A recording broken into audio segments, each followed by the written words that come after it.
देश में lung cancer को लेकर चौंकाने वाला सच सामने आया है। करीब 70% मरीज ऐसे हैं जिन्होंने कभी सिगरेट नहीं पी, फिर भी बीमारी का वो शिकार हो रहे हैं।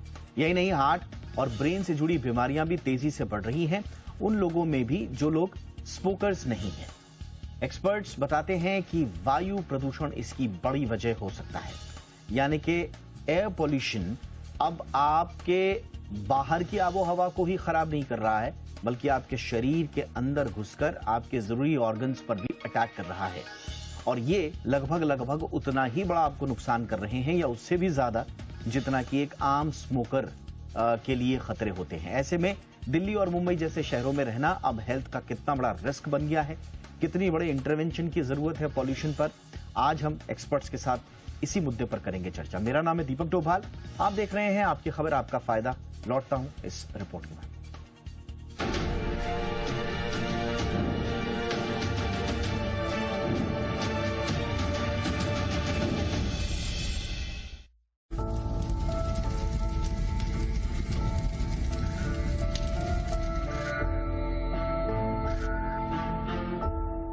दिल्ली की हवा, सांसों में जहर और नतीजा फेफड़ों का कैंसर।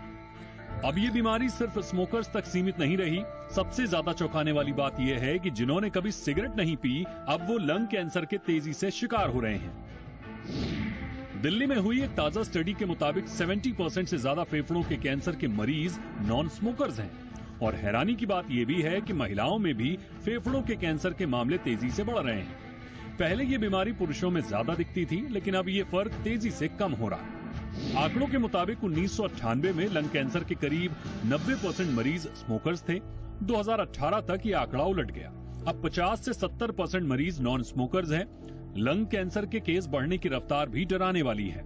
2015 में 63,700 मामले थे, जो 2025 में बढ़कर 81,000 तक पहुंच गए। यानी ये बीमारी अब सिर्फ स्मोकर्स की नहीं, बल्कि हर सांस लेने वाले की है।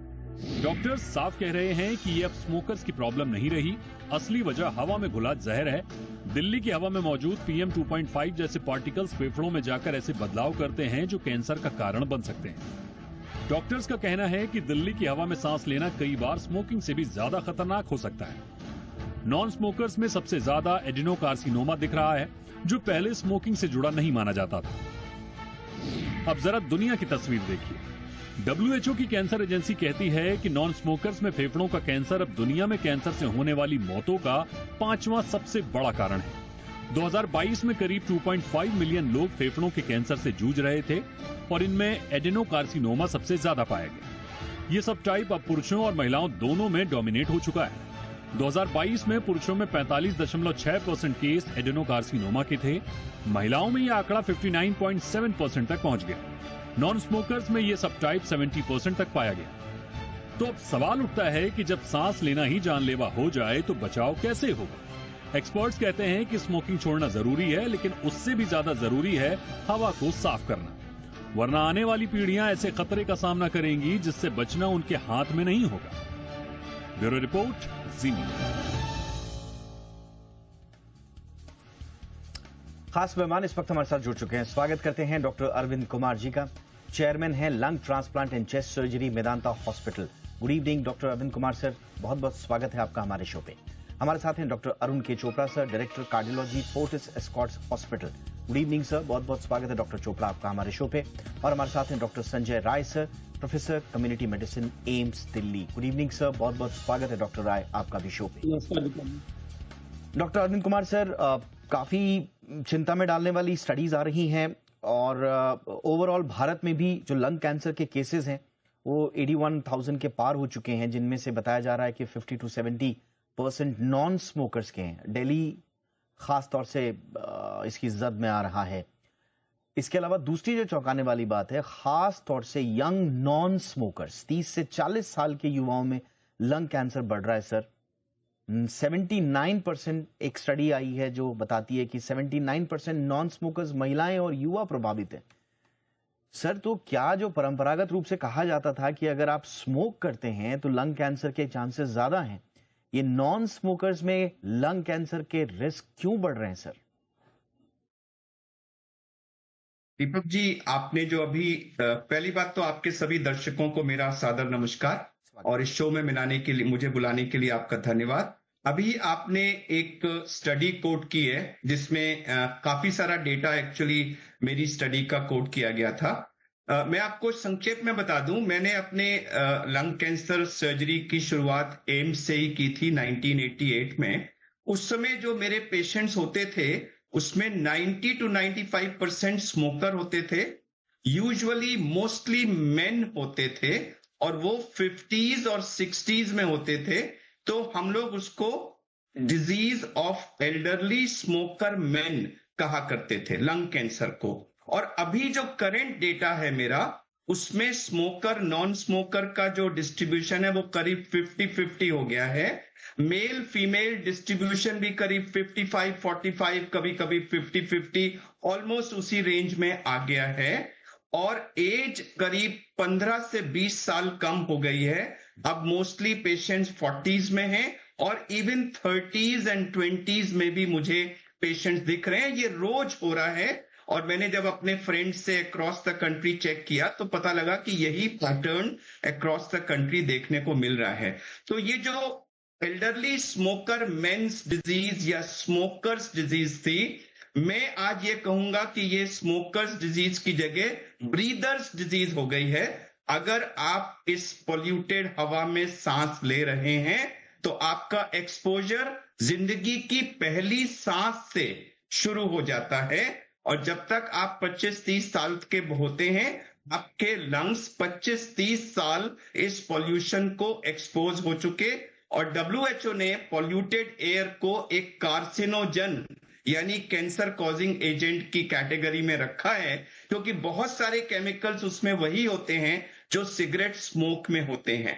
तो WHO के डायरेक्टर ने एयर पॉल्यूशन को सेकंड टोबैको एपिडेमिक का नाम दिया है। तो यह स्मोकर्स डिजीज से जो प्रदूषित हवा है उसकी वजह से होने वाली डिजीज हो रही है। कुल केसेस की संख्या भी बढ़ रही है, मेल्स में फीमेल्स में बराबर हो रहा है, स्मोकर नॉन स्मोकर में हो रहा है, यंगर लोगों में हो रहा है। और एक और खतरनाक डराने वाला तथ्य है कि 85 to 90% पेशेंट्स जब तक डायग्नोज होते हैं वो प्रायः स्टेज 4 में पहुंच चुके होते हैं। इसका डायग्नोसिस लेट होता है और उस स्टेज तक उनका क्योर संभव नहीं हो पाता। तो कुल मिला के अगर मैं एक सेंटेंस में कहूं तो आज लंग कैंसर एक बहुत बड़ी स्वास्थ्य समस्या के रूप में उभर के आ रहा है और वायु प्रदूषण इसका बहुत मेजर कंट्रीब्यूटिंग फैक्टर है। आपने सही कहा सर, आपका बहुत इंपॉर्टेंट स्टडी है, हमने भी पढ़ी थी। 2012 से 2022 के पेशेंट का डेटा आपने एनालाइज किया था, उस स्टडी को आपने लीड किया था। 300 से ज्यादा केस एनालाइज किए थे। फोकस उसका ऑफ कोर्स एनसीआर और था, लेकिन इंडिया वाइज एयर पॉल्यूशन के इम्पैक्ट पर बहुत सिग्निफिकेंट आपकी स्टडी थी। बहुत इंपॉर्टेंटली आपने कहा जो सबसे वाकई में डराने वाला तथ्य है, और उसमें भी जो आप ही की स्टडी में आया था कि 30% पेशेंट्स ऐसे हैं जिनको पहले टीबी का ट्रीटमेंट मिल गया, यानी कि टीबी मिस डायग्नोसिस भी इससे जुड़ा हुआ है। मैं आऊंगा सर आपके पास, थोड़ा सा और डिटेल में समझेंगे। लेकिन डॉक्टर चोपड़ा, ये कितना इंपॉर्टेंट है सर, और ये कितने बड़े पॉलिसी इंटरवेंशंस की वकालत करते हैं ये तमाम तथ्य। आज की डेट में जब हम देख रहे हैं कि प्रदूषण पहले स्कूलों के निबंधों तक सीमित था, थोड़ा सा मामला बढ़ा तो अब वो सड़कों पर विपक्ष के धरने तक सीमित हो गया।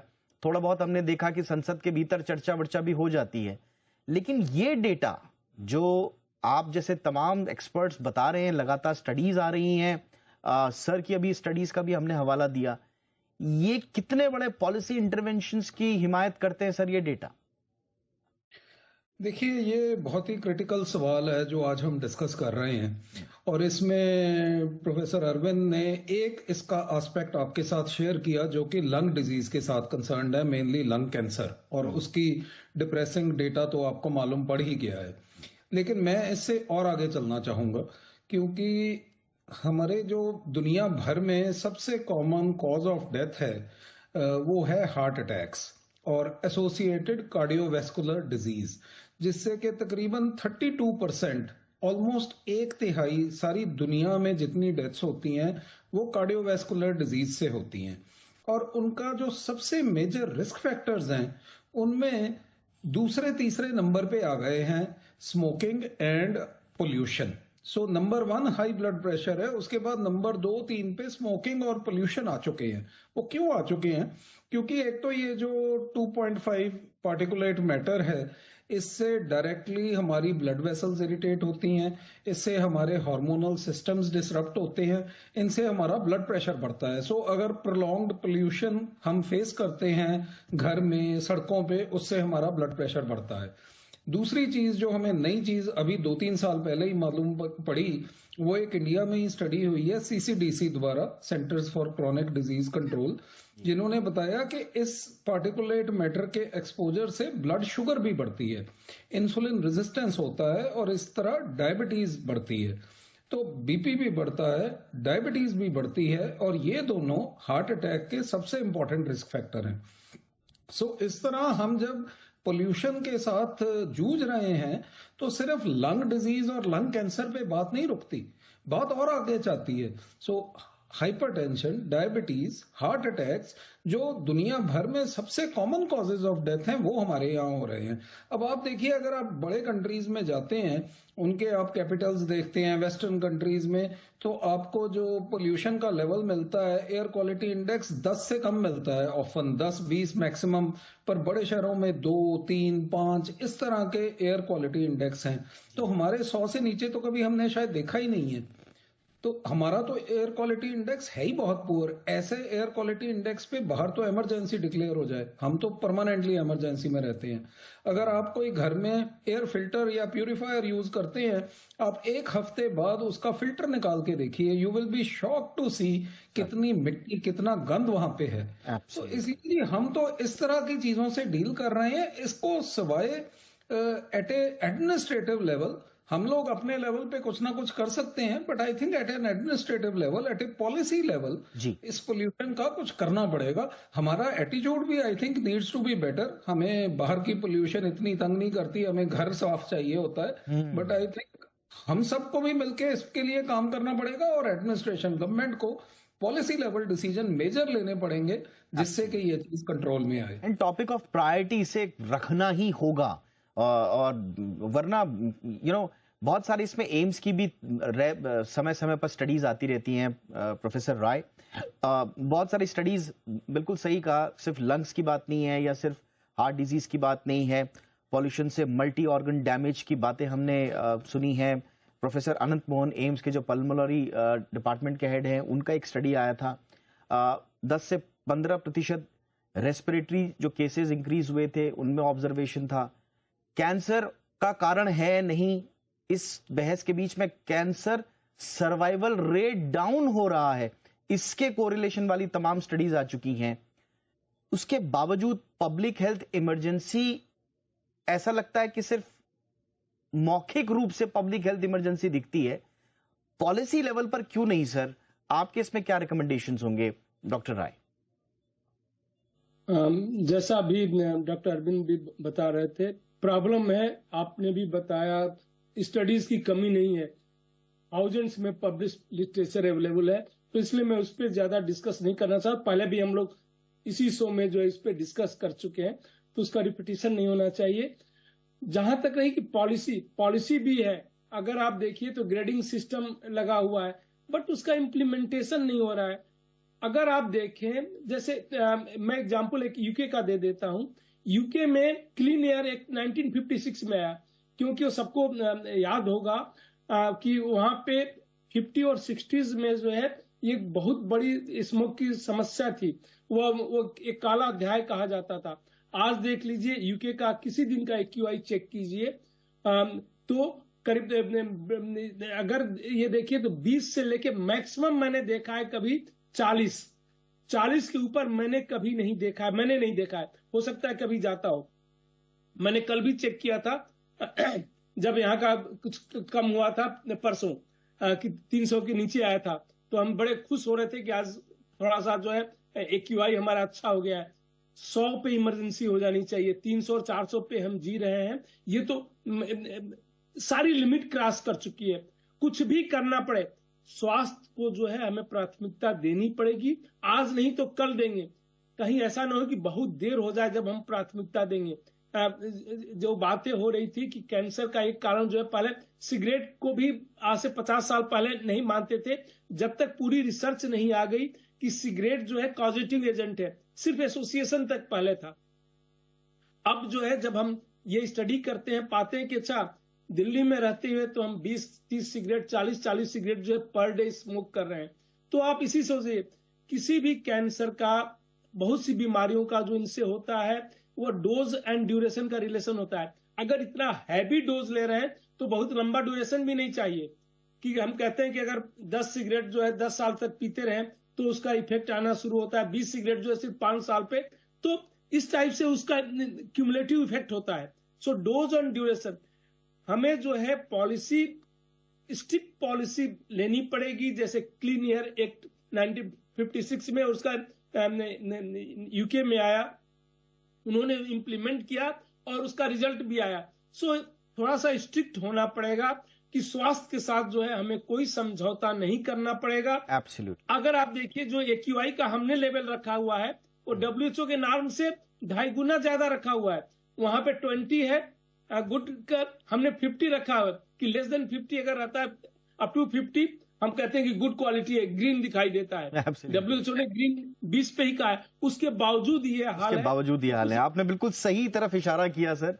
ये स्थितियां तब है जब हमने थोड़ा बहुत तब्दीलियां की हैं डेटा में और बेंचमार्क्स में, उसके बावजूद हमारे यहाँ ये हाल है। एक छोटे से ब्रेक के लिए मैं रुक रहा हूँ। ब्रेक के उस पार अपने तीनों डॉक्टर से हम समझेंगे कि अब करें क्या। आपने सिचुएशन कितनी गंभीर है ये समझ लिया, पॉलिसी इंटरवेंशंस कब होंगे, किस किस लेवल पे होंगे, ये बड़ा पेचीदा विषय है।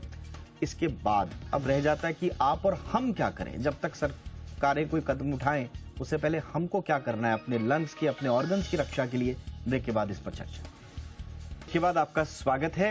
इस चंक में थोड़ा समय की हमारे पास कमी रहेगी, लेकिन हम अपने मेहमानों से क्विकली सवालों के जवाब लेंगे।